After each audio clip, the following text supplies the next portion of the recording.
ఆటపాటకు మొదటి ఆది గురువమ్మ, మంచి మాట చెప్పే బంగారు బొమ్మ.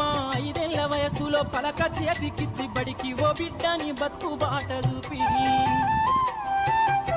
ఓనమాలు నేర్చి 1, 2 చదివి వయసుతో పాటు చదువు పెరుగుతుంటే ఎదిగిన కొడుకును కళ్ళ చూసుకుంటూ కడుపు నిండినంత సంబరపడుతుంది. టీచరో గొప్ప డాక్టరో కలెక్టరో కావాలనుకుంటది. మనసున్న తల్లి మన అమ్మ కమ్మని కలలెన్నో మదిలోన కంటది.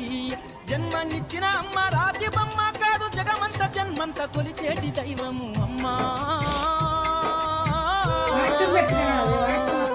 అమ్మనైనా అమ్మ పాట వింటే ఎంత మధురమో, మనసుకు కాదు మరువతరము. అమ్మనైనా అమ్మ పాట వింటే ఎంత